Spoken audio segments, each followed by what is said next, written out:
Hi, Mom. Hey, Daph, what's up? Not a whole lot. What's up with you? Nothing. Just got home from work. It was freezing fucking cold today. Yeah, it's snowing. Yeah, again. Yeah, I thought it was spring.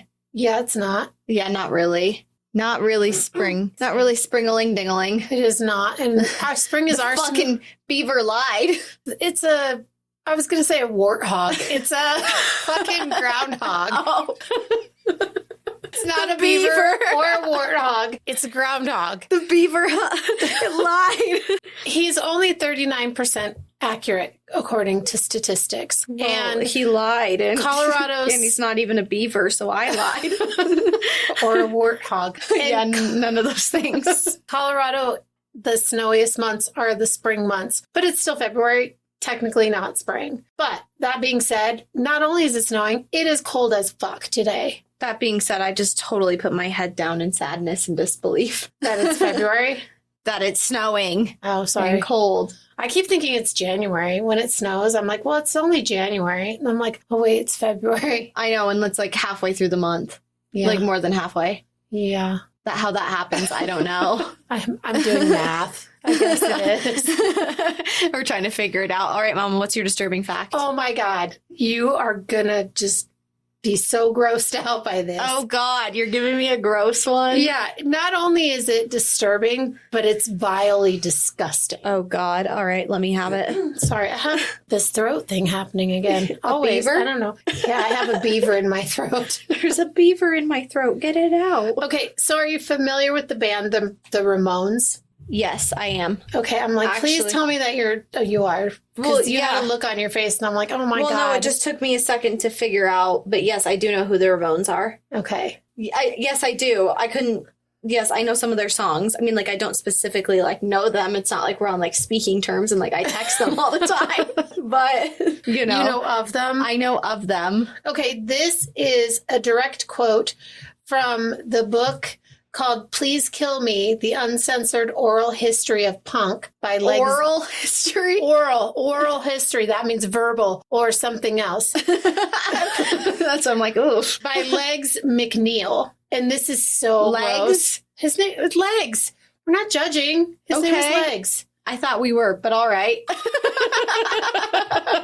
I thought we judged here, but fuck it, all right. No, we do. You're right. So he either has really long legs or he has no legs. Not daddy long legs. Well, it's not daddy legs. It's just legs. So it's either long legs or short legs or no. What if he's got no legs? That's what I said. No legs? I said he either has long legs or no legs. Do you ever fucking listen to me? You just skipped over short? Well, if it's like ironic, like how 400-pound people are called tiny, he's called legs. He or like Big any. T on the challenge who's tiny. Yes. Yeah. I don't like it. I know. It makes me uncomfortable that they call her Big T and she's like itty bitty. Yes. All right. All right. So are you ready for this direct Yes. Quote? All right. Oh, no. You're just trying to make a lot of fucking editing work for me, aren't you? Oh, no. I would never. Okay. Are you ready for my disturbing fact? I'm ready. So this is a direct quote from Dee Dee Ramone of the Ramones. He said, Sid Vicious followed me all over the place. The worst time was one night. Sorry, there's a reflection on my phone. Oh, there we go. Okay. I'm like, I have to tilt it. Gosh. Okay. The worst time was one night when we had a big party. They were serving beer and wine and everybody was bombed. The whole bathroom was filled with puke in the sink, in the toilets, on the floor. It was really disgusting. All of a sudden, I had a huge amount of speed in my hand and I started sniffing it like crazy. I was so high. And then I saw Sid and he said, do you have anything to get high? And I said, yeah, I got some speed. So Sid pulled out a set of Works and put a whole bunch of speed in the syringe and then stuck the needle in the toilet with all the puke and piss in there and loaded it. And he didn't cook it up. He just shook it, stuck it in his arm and got off. I just looked at him. I'd seen it all by then. He just looked at me kind of dazed and said, man, where did you get this stuff? Okay, that's fucking disgusting. Is that disgusting? But you did a whole fucking thing on Sid Vicious. So his nastiness does not come as a surprise to me, but that's fucking like whole next level, just gross nastiness. Yeah, that's next level. Yeah, that's like horrible. Yeah. Ew. Could you imagine? I mean, I can't imagine shooting drugs one way or the other, but to stick it in a toilet that's got puke and piss I in typically shoot up my ibuprofen. That was a joke. To stick it in a toilet with puke and piss and then inject it into your fucking vein. Yeah, that's nasty. Yeah, that's fucking vile. Yeah, that's disgusting. Yeah. I don't even know why you would bring that here. Because I heard it on something else. And so then I looked it up and was like, oh shit. You're like, ew. You're like, need to discuss this. Yeah, someone else had to know about it besides me. Yeah, well, And thanks the people for that. who've read Legs' book. Well, thanks. Legs is this. Well, thanks. Now I have to know that, and I have to have that visual in my head for the rest of my life. Yeah, I just like I said, I'm like, this is so fucking disturbing. This is a disturbing fact. It's a fact, and it's disturbing. It's a fact, and it's disturbing. And it's disgusting. It's and nasty. Gross. It's vile. Oh, God. Here we go. Here we go. It's Here vile. we go. It's vile. Okay, Daph, I'm ready for you to get back into this because this is so fucking... Yeah, so today's part 2 of Martin Bryant. Sorry, to enunciate. I had to enunciate. I had to. Probably, maybe. Okay. Definitely. So I'm going to give you a quick little recap. This is part 2, by the way. We're going to have to make this a 3-parter, which my apologies, but this shit's crazy. This one's going to be like really sensitive and heavy. Trigger warning for mass murder. And also, if you didn't listen to part 1, you should go back and listen to part 1. I agree, because part 1's pretty crazy. Part 1's super crazy. And not so sad. It's a little sad, some sadness, but it's just fucking crazy. Yeah, it's fucking insane. Yeah, let me just say ponies in cars. Ponies and cars, yes. And you look in the mirror and you see clown makeup. Crap. Okay, so here's just a little skinny on what happened last time. So what happened last time, his upbringing. So he had a personality disorder, right? Mm-hmm. We don't know exactly what was up with him. It's been theorized that it was either schizophrenia, possibly bipolar, multiple personality disorder, something along those lines, right? Okay. A large personality disorder. Not A large personality disorder, not just a small one like being a jackass. Yeah, not just a small one like being a douchebag. So he made friends with an heiress, and for all intents and purposes for our podcast, he allegedly murdered her, right? According to people that knew him and that knew her, that said that he would often grab the steering wheel from her while she was driving, and then she died. So Yeah. there's that. That was an accident. And then his dad, who was his caretaker, committed suicide. Yeah, that was sad. And then he inherited a lot of money and was traveling a lot. Yes, that's where we were. So that's where we left off. And the saddest thing you said was that he liked the flights more than anything because people had to sit there and talk to him. Yeah, That's fucking sad. that is really sad. Yeah. It's really horrible. Yeah. So I didn't give you this bit of information last time because it didn't really pertain to anything you would care about last time, Okay. but you're going to care about it today. Okay. So Martin's father, Maurice, when he was alive, he tried to purchase a bed and breakfast called the Seascape Cottage, but Nolene, who was also known as Sally, like Nolene or Sally is her name. Yeah, I see how you And- make that connection. And David Martin. Sally is short for Nolene. I don't know how they came up with it, but Okay. I just wanted to say that. So Nolene and David, they're a couple, the Martins, not to be confused with Martin, who's our guy, but the Martins. They bought this property before his father could buy it, before like Maurice like had his ducks in a row with his finances to be able to purchase it. Mm. But Maurice like really complained about it all the time while he was alive and said that like he thought that they were double dealing and the Martins had like, you know, done some shady shit to secure the purchase of the property. Mhm. Maurice also offered to buy another property from the Martins, which was at Palmer's Lookout Road, but they declined the offer. Why? I don't know why. Okay. I don't know why they declined it. But Martin believed that the Martins had deliberately bought the property to hurt his family Okay. and that it led that was like what led to the depression for his dad's 1993 suicide. Okay. So he thought that was, what was all happening. And then he later said about the Martins, he described them as very mean people and as the worst sick people he's ever met in his life. Wow. Yeah. Maybe they were. Maybe, but maybe they did do it on purpose. Maybe. I don't know. We don't know. I guess we don't know. So, remember, he likes guns. Mm-hmm. And again, obviously, everything we talk about is triggering, but I want to put it back out there. This is like a huge trigger warning, okay? Uh-huh. For mass murder and mass shooting. Okay. And stuff like that. Not in stuff like that. Like, that's what happens. So stuff like that. So aside from traveling, which we talked about that he liked doing with like his newfound wealth from inheriting all this money from all of his dead people in his life that were like his favorite people. Yeah. But his dad put the money in a trust so he couldn't get it all at once. Yes, he was getting like stipends of it. And same with the money from the Tattersall's. Yeah, okay. Sorry. From the gambling empire. I love that. So, I want a gambling empire. I do too. People gamble a lot.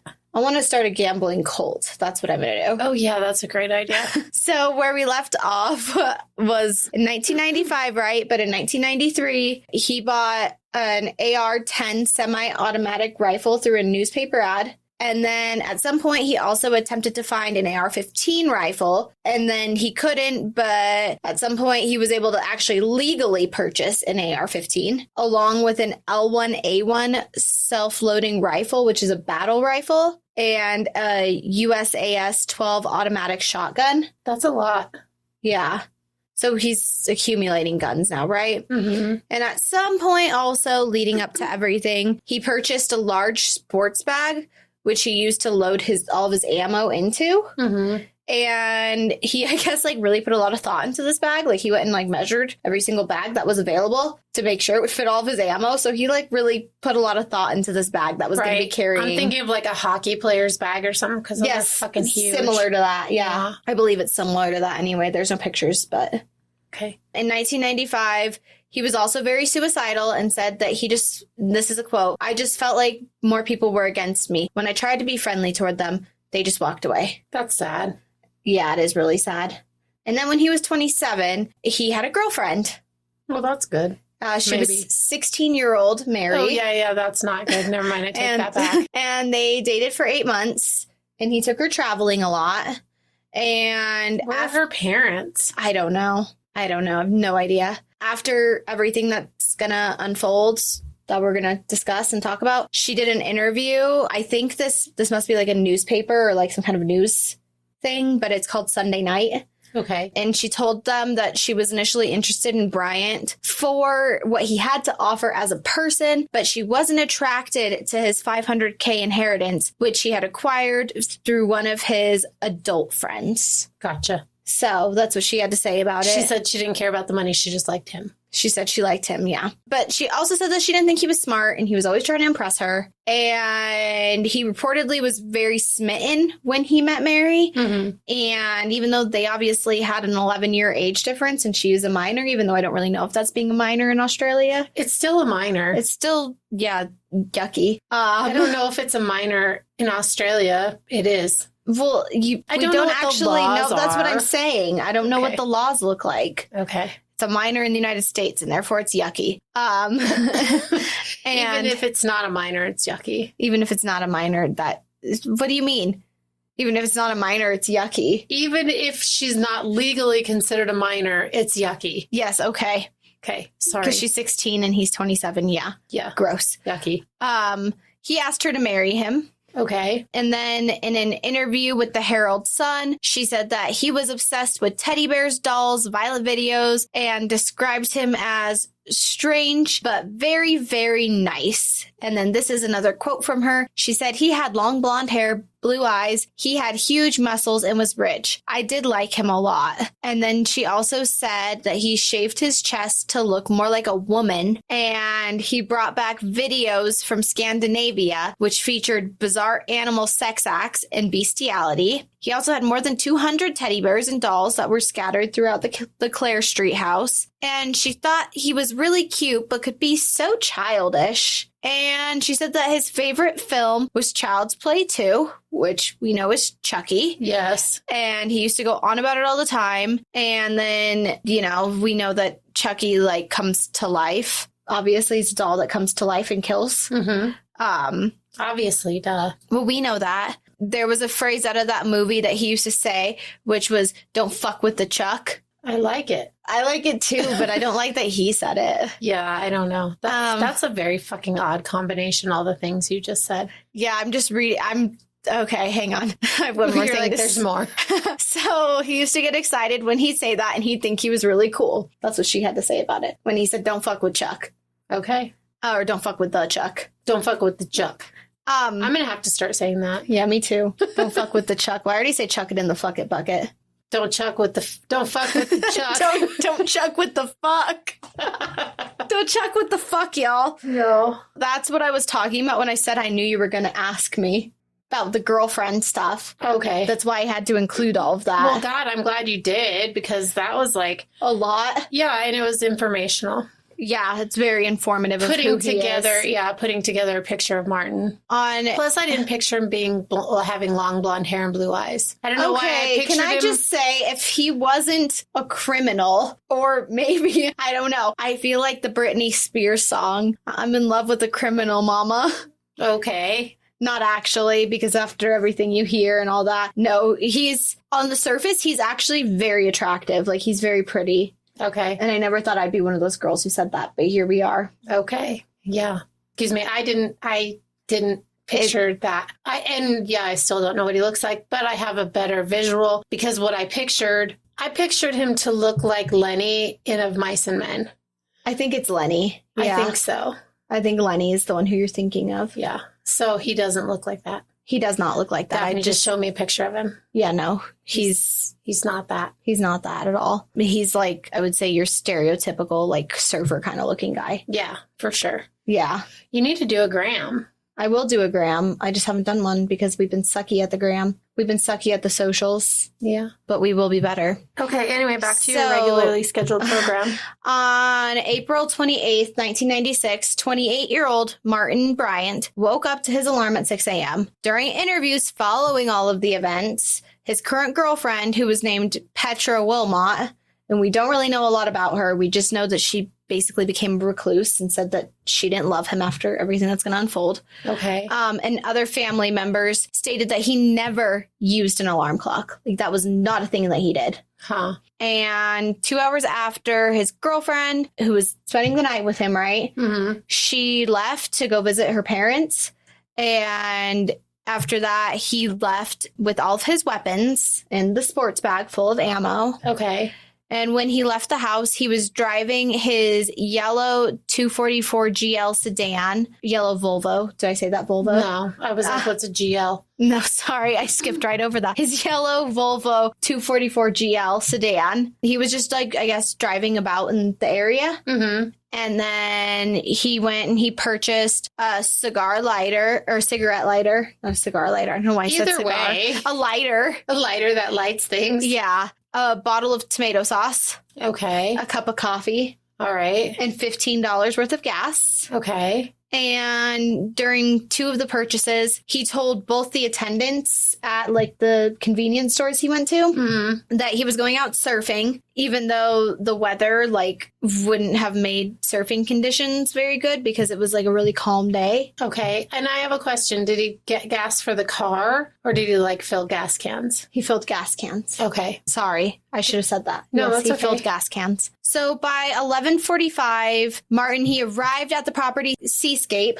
Remember? I told you about that, the cottage, which I didn't think was relevant last time. The Martins. Yes, the Martins. Mm-hmm. So he walked inside. He murdered both of them. Oh, shit. He killed 72-year-old David and 69-year-old Nolene Martin. And he stabbed David Martin. And then he applied blunt force trauma to Nolene before he shot both of them. So he stabbed and blunt force trauma before he shot them? Or Before he shot them? Okay. Before he shot. Okay. So then when he was like leaving. So he took their guns that were like stored at the property and the keys and locked it up. And then when he was leaving, a couple, they stopped outside of the property and they asked if they could have a look inside. It was a bed and breakfast, you know.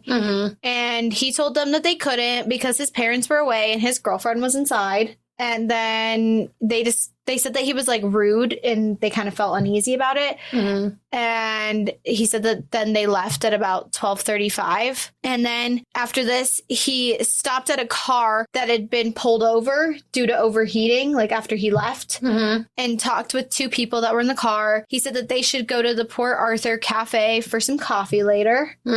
He told them that. And then he traveled past Port Arthur towards, which is a historic site, but we'll dive into that anyway, towards Palmer's Lookout Road, right? Which was the other property. Where the other property that his dad wanted to buy was, where he came across Roger Larner, and they had met, I guess, on like a few occasions, whatever. But I guess it was 15 years ago. So, like, they knew each other, but not really. So he had told Roger that he'd been out surfing and had a property. He just bought a new property. It was called Fog Lodge. And he was looking to buy some cattle from Roger. And then he also made, like, several comments about buying the Martins' place next door. And then he asked if, I suck at saying this name, Marianne. Yes. Larner was home, which I don't know if this is like his daughter or his wife, but someone of relation. He asked if she was home, and then he asked if he could like continue to go down the driveway to see her. And Roger was like, sure, but I'll come with you. And then he said, Martin said that he was going to go to Nubina first, which is like a small fishing town, and then he would come return in the afternoon. So like he didn't actually go down there. So he's like, oh, you want to go with me? Just kidding. Yeah, basically. So around 1:10, he paid the entry fee for the Port Arthur historic site, and then he proceeded to park near the Broad Arrow Cafe near the water. This is on like it's seaside. I'm trying to think of what it's coastal. Gotcha. The town seaside, that they're at. coastal. Yeah, the town that they're at. Gotcha. I mean, obviously it's a port, but you know, it's like right on the water.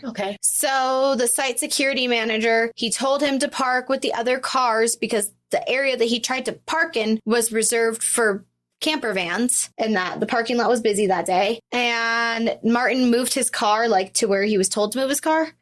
And he sat there for a few minutes, and then he moved his car back to where he wanted to move his car, like outside of the cafe. And I guess the security manager like saw him get out of the car carrying like the sports bag, and he also had a video camera on him, but he just like didn't do anything about it. Martin had a video camera? Martin had a video camera. And then he went inside the cafe, the Broad Arrow Cafe, right? And he purchased a meal. He sat outside and he ate on the deck. He attempted to start conversations with people, you know, as he always does, talking about the lack of wasps in the area. And how there wasn't as many Asian and Japanese tourists as there normally were. He also, I guess, to people looked nervous, and he looked back at like the parking lot a lot and into the cafe a lot, was like just constantly scoping it out, everything around him. So then he ate his lunch. He moved towards the back of the cafe. He set his camera down on a vacant table in the cafe. I don't know if he was recording or not, though. Here's the catch. I don't know if he was recording, but we do know that he just like set his camera down. So the cafe, it was really small. It was a busy day. Lots of tourists in town, lots of shit happening, right?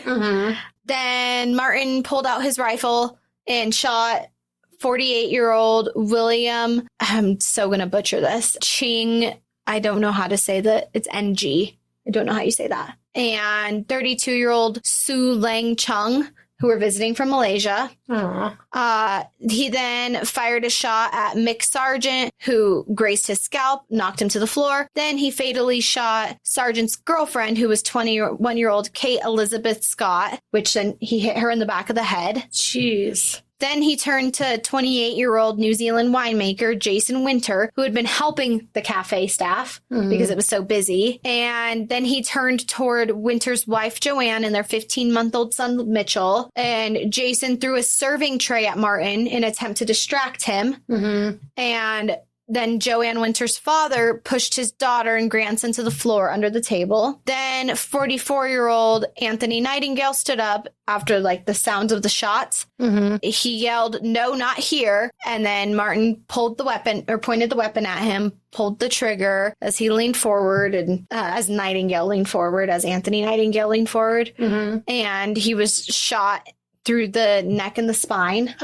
Then Martin fired another shot that killed Kevin Vincent Sharp, who was 68. He then fired another shot at Walter Bennett, who was 66, which it passed through his body and then struck Raymond John Sharp, who was 67, killing everyone. So the three of them had their backs towards Bryant and were unaware of what was happening. And the shots were all in close range. And then Gerald Broom, Gay Fiddler, and her husband John Fiddler were all struck by bullet fragments, but they survived. Okay, that's good. Martin then turned towards Tony and Sarah Kiston and Andrew Mills and Thelma Walker and Pamela Law, and they were injured by fragments before being dragged to the ground by their friend, who was Peter Croswell, as three of them sheltered underneath the table. I'm sorry, this is a lot of names here. I'm going to break this down differently for you, like as we continue to move through time of this. Okay. I'm going to break it down for you more simply.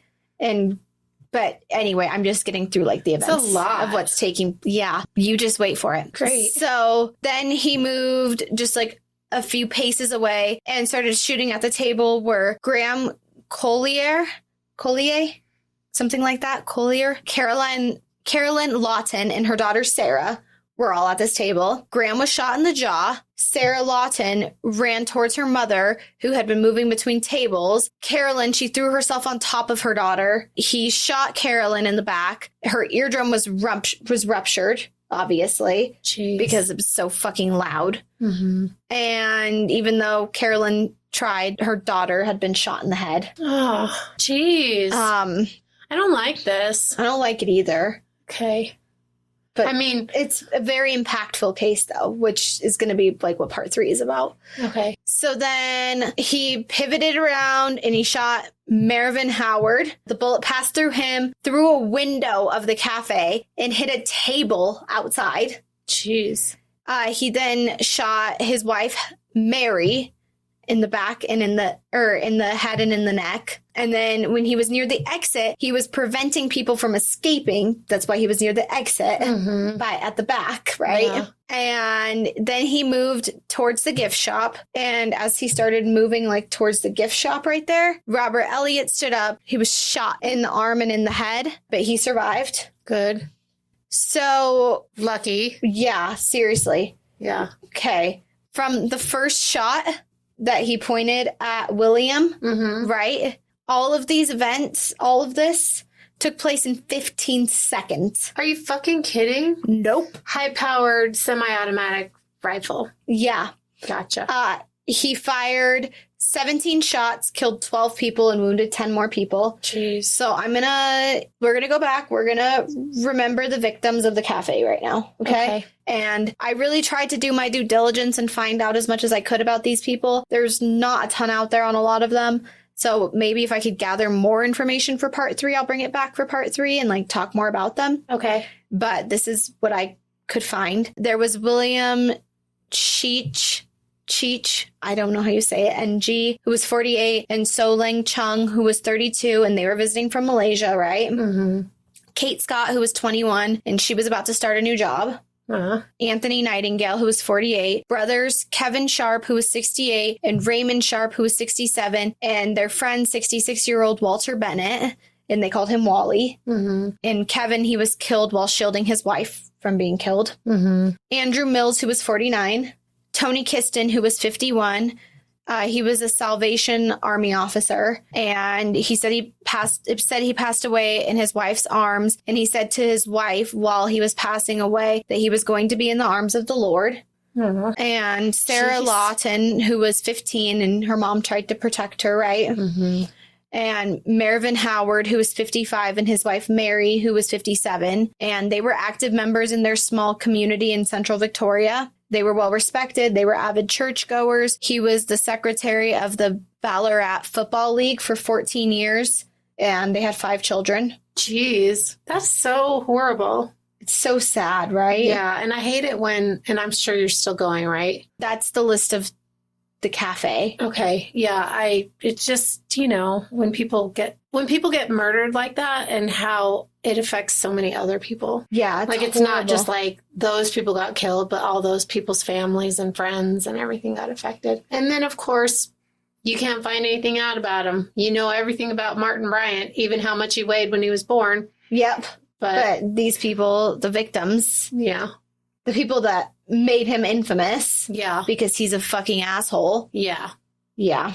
So all sad. Of that. So as Martin, he moved towards the gift shop area. Many people hid under the tables and behind shop displays. So he fatally shot 2 local women who worked at the gift shop. 17-year-old Nicole Burgess, he shot her in the head. Jeez. And Elizabeth Howard, who was 26, he shot in the arm and the chest. Then there was Coralie Lever and Vera Jari. Okay. I literally saw it. I watched a 2-hour-long news vault coverage of this whole thing playing out on Australian news channels. It's pronounced Jari. Okay. I'm sorry, but there wasn't all that much information about the victims. They hid behind a burlap screen. Coralie Lever's husband, Dennis, was fatally shot in the head. Pauline Masters and Vera Jari's husband, Ronald, and Peter and Carolyn Nash attempted to escape through a locked door, but they couldn't open it. And then Peter laid down on top of his wife to protect her from the gunman. And Gwen Neander, who was trying to make it to the door, was shot in the head and killed. Jeez. Then Martin saw movement from in the cafe. And so he moved towards the front door and he shot at the table and he hit Peter Croswell, who was hiding under it, in the butt. And then he hit Jason Winter, who was hiding in the gift shop, but thought that the gunman had left the building and made a comment about it to people near him moving out into the open. Then Martin Bryant saw him. And then with Winter screaming, "No, no," and then he shot him. Jeez. The bullet hit his hand and then his neck and then his chest. And then he was shot in the head after that. Jeez. And fragments from those bullets struck American tourist Dennis Olson, who had been hiding with his wife, Mary, and Jason Winter. And then Dennis Olson, he suffered from injuries to his hand, scalp, eye, and chest, but he survived. That's good. So, yeah. It's all freaking crazy and fast. The way this is happening is in seconds. Yeah. So this is where it gets slightly unclear as to what is happening next. So at some point, Martin reloaded his weapon. He walked back to the cafe and then returned to the gift shop where he fatally shot Ronald Jari, Peter Nash, and Pauline Masters. He didn't see Carolyn Nash because her husband, Peter, was shielding her, right? And then Martin moved over to the gift shop counter where he reloaded his rifle. And sometime in between this, he attempted to shoot someone else, but his magazine was empty. Okay. And this person's unidentified. Okay. So hopefully they got away, survived. They did. Okay. And then he left the empty magazine on the counter and then he left the building. So between the gift shop and the Broad Arrow Cafe, he fired 29 shots, killed 20 people, and wounded 12 in the space of 90 seconds now. Jeez. That's fucking crazy. A minute and a half. A minute and a half to kill fucking 20 people. Yeah, that's crazy. It's horrible. Yeah. It's so sad. It's terrible. So now we're going to go back and remember the victims who we just covered who died, but we didn't cover before. Okay? Okay. So there was Nicole Burgess, who was 17, who worked at the gift shop. Elizabeth Howard, who was 26, who also worked at the gift shop. Gwen Neander, who was 67. Jason Winter, who was 28. Remember, he was the winemaker from New Zealand who was helping the staff that day. Yeah. And it was a father. Yeah. And then there's Peter Nash, who was 32, who was gunned down while guarding his wife from the bullets. Dennis Lever, I don't know how to say it. I'm sorry. I apologize. Who was 53. He was the local jeweler, and he died protecting his loved ones. And people put all kinds of flowers and stuff outside of his shop after he passed away. So sad. Yeah. Ugh. Then Ronald Jari, who was 71, and he was a retired fruit grower. And there's interviews on like that YouTube video that I watched, that News Vault, from his neighbors, just talking about just what an incredible human he was. God, I hate this. And then there was Pauline Masters, who was 49. It's so sad. It's terrible. Yeah, I'm sorry. It's okay. It's like, oh. But And I can't even interject because I can't. Because you're sad, because you can't. There's no words. Yeah, there's no words. Yeah, it's horrible. So then he moved towards the bus parking lot, like where there were tour buses set up. Because remember, this is a historic site. Situated in front of the cafe building, this parking lot, right? We already discussed because of where he parked his car. And so one of the bus drivers, who was Royce Thompson, was shot in the back as he was moving alongside the passenger side of the bus. He fell to the ground. He was able to crawl under the bus, but he died later. He succumbed to his injuries. And then there was Bridget Cook, who was trying to guide people down between the buses along the jetty area to like get cover. And Martin moved to the front of the bus and he walked across to the next bus, and people quickly moved from this bus from towards the back end of it in an attempt to seek cover. But as he walked around it, he saw people trying to hide, and then he shot them. He shot at them. Well, I was going to say they're like trapped. Yeah. Yeah. Yeah. They have nowhere to go. So Bridget Cook, he was shot in the right thigh, causing the bone to fragment, like his bones. But he survived. That's good. Yeah. And then Martin quickly moved around another bus and fired at another group of people. Winifred Alpin, who was running to get cover behind another bus, was fatally shot in the side. Jeez. Another woman, a bullet grazed her cheek. Her name was Yvonne Lockley, and she survived. She was able to hide. So then people started like to move from the parking lot towards the jetty, trying to, you know, find shelter, get cover. However, someone shouted that the gunman was headed that way, so they doubled back around to the buses. Oh, fuck. And then where Bridget Cook had been shot, they were like moved back into that area, right? And then, so he then moved to where this couple was like taking shelter, Janet and Neville Quinn. Martin shot Janet Quinn in the back where she fell and was unable to move. And she was near Royce Thompson, right? The one who went under the bus. And then he shot Doug Hutchinson, who was attempting to hide in a bus where he was shot in the arm and survived. Martin then walked to his car. He swapped out his gun.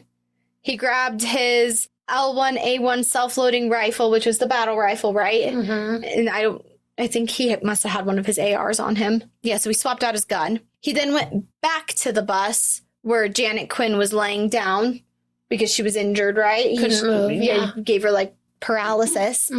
He then shot her in the back again. And then he went on to one of the buses and he fatally shot Elva Gaylord in the arm and the chest. And then he went to the adjacent bus, and then Gordon Francis had seen what had happened, and he like shuffled his ass down the aisle trying to shut the door. But then he was seen by Martin and shot from the coach that Martin was still in, from this bus that he was still in. He survived, but he needed like a lot of surgeries. He needed 4 surgeries after the fact. Wow. So Neville Quinn, who was the husband of Janet, right? I'm sorry, this is so many names. Yeah. It's a lot. It's a lot of people. A lot of people. But I'm trying to do my due diligence here. So Neville Quinn, right, who was the husband of Janet, he went to the jetty area. Unfortunately, because he had to leave his wife, you know, after she got shot. He's like, I'm sorry, you know, I have to go. You know, try and fucking get out of here, fight or flight. Yeah. No, yeah. They might have had kids or something. Yeah, I don't know. Or he just wanted to live. Either way. Yeah. I mean, fight or flight. He returned back to the area looking for his wife because, you know, he'd been forced to leave her because she was shot. And then Martin, he came out, he spotted him from around one of the buses.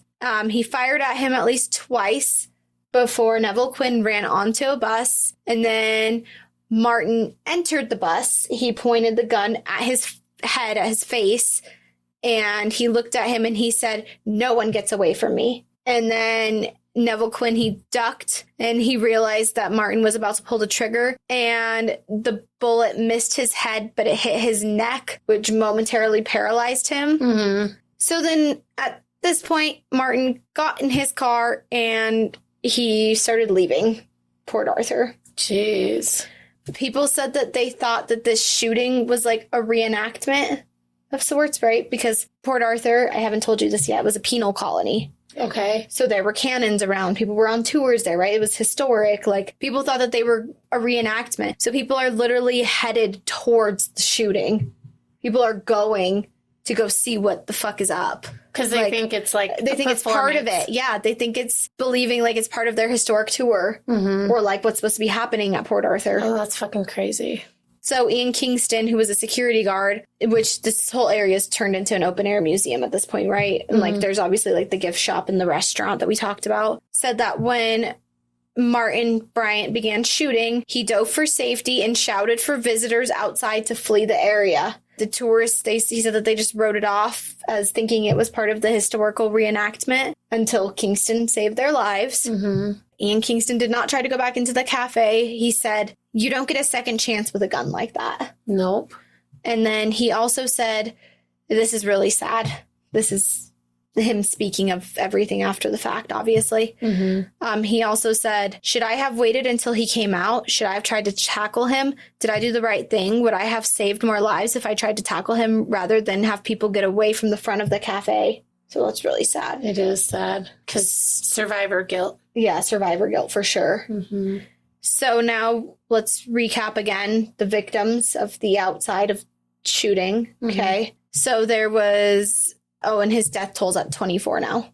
Okay. So there was Janet Quinn, who was 50, and she and her husband owned a wildlife park on the east coast of Tasmania. Okay. Elva Gaylord, who was 48, Winifred Alpin, who was 58, and Royce Thomas, who was 59. That sucks. Yeah.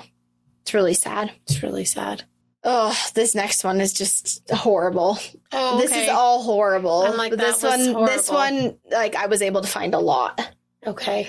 So when he was leaving Port Arthur and driving towards the exit, ahead of him were Nanette Mikak, I think is how you say their name. Okay. And her children, Madeline, who was 3, and Alana, who was 6. Nanette was carrying Madeline, and Alana was like slightly ahead. I think it's Alana. Okay. Because it's spelled like Hannah, but Okay. with an A-L. Gotcha. Alana. We're going to go with that. Okay. Who was running slightly ahead. So by this point, they were about a third of a mile from the parking lot, like approaching the toll booth that they have to go through when they enter to go into the Port Arthur historic area. Martin had opened his door and slowed down. Nanette and her children obviously, thought he was there offering help, like that he was somebody who escaped. He stepped out of the car and he told Nanette to get on her knees, and she did. And then he shot her. Ugh. And she was also holding her daughter, who he also shot then, her 3-year-old daughter. Jeez. And Alana, she attempted to flee, but he caught up to her and he shot her. God, what a fucking asshole. Yeah, this guy sucks. Yeah, he's horrible. Okay, so Walter Mikak, I don't know how you say their last name. I'm sorry.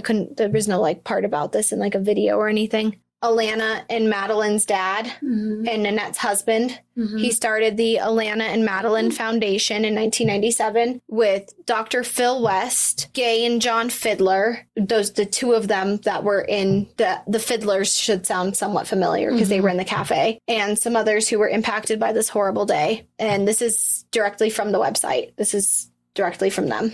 Okay. This is their like About Me page. It said, 25 years ago, Walter Mikak, AM, and a small group of volunteers established a foundation on the behalf that, quote, all children should have a safe and happy childhood without being subjected to any form of violence. What is remarkable is that they did this in honor of Walter's daughters, Alana and Madeline, who were killed alongside their mother in an unspeakable act of violence 1 year earlier. From this tragedy, vision. From tragedy, hope. From tragedy, strength.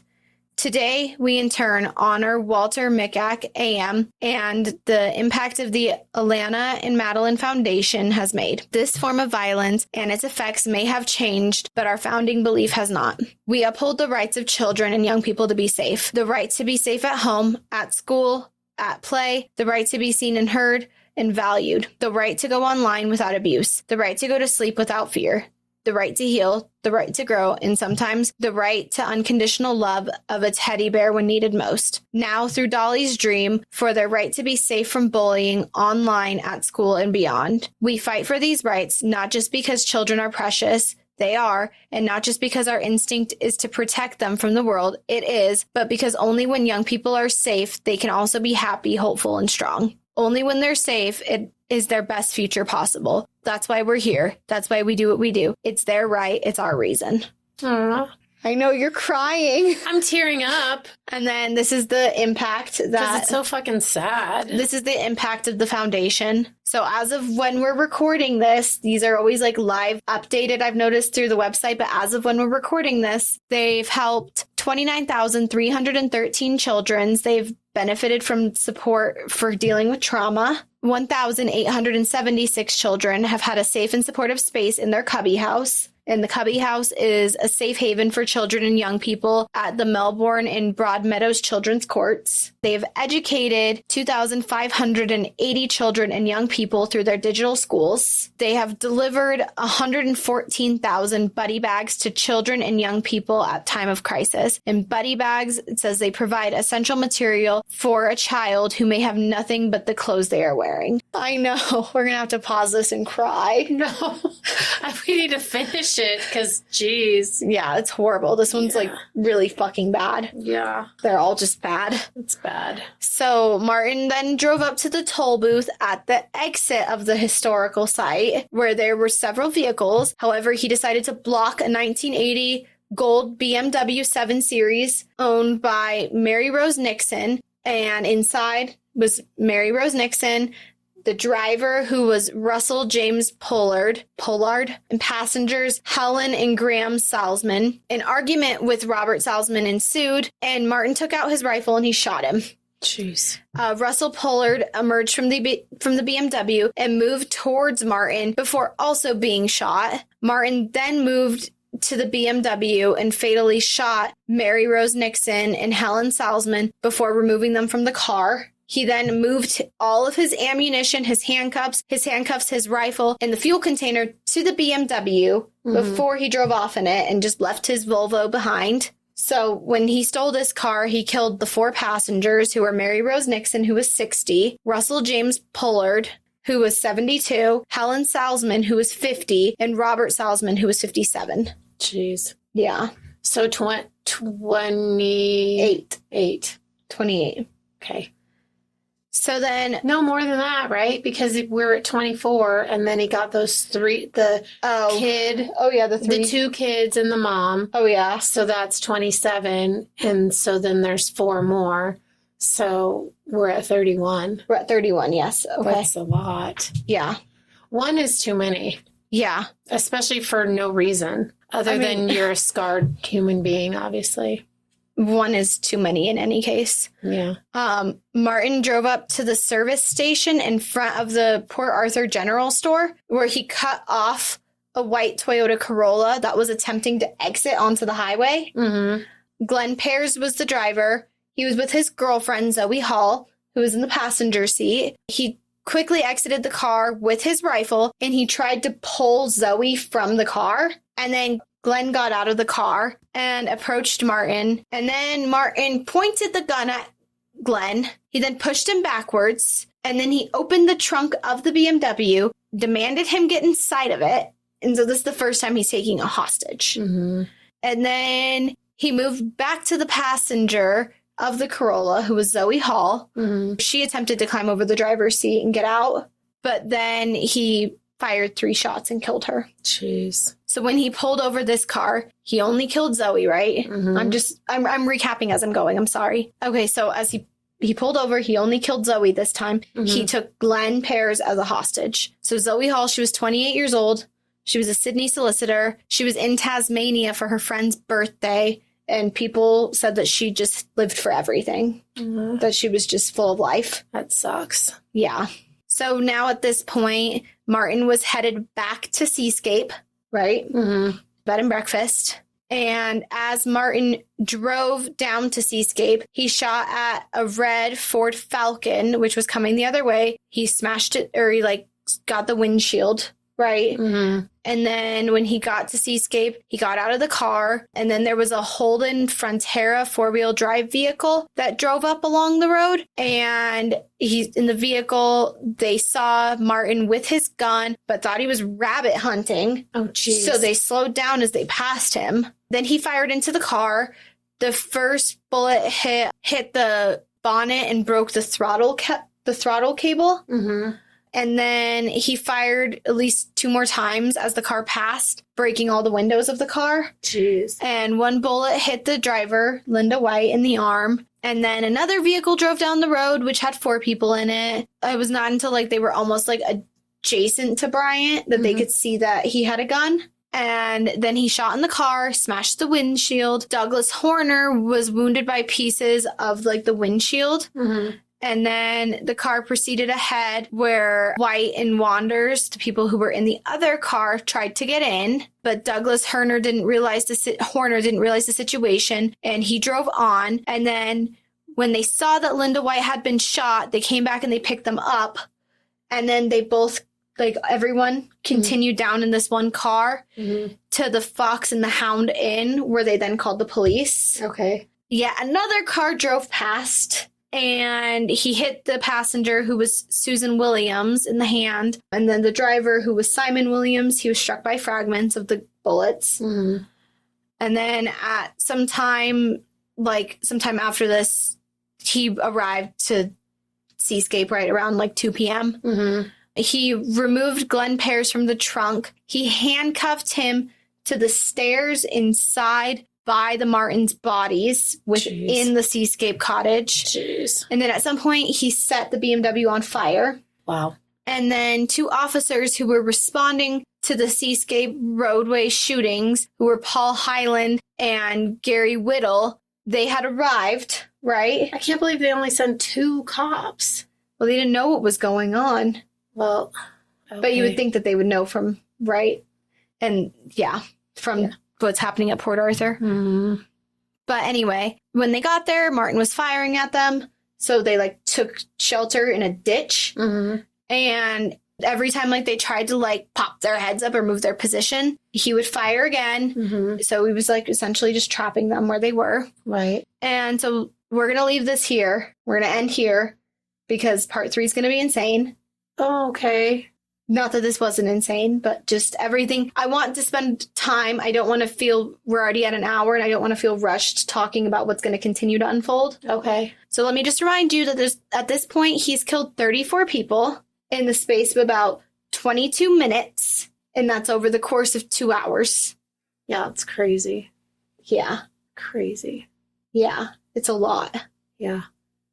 I thought I was picking one that was insane, but I picked one that's insane in the membrane. Yeah, that's fucking crazy. And are you sure you're right with your body count? Because you have the Martins. Yeah, that's 34. Okay. Well, he kills 35 people in total. I guess I could just reveal it right now that he's gonna kill Glenn Pears.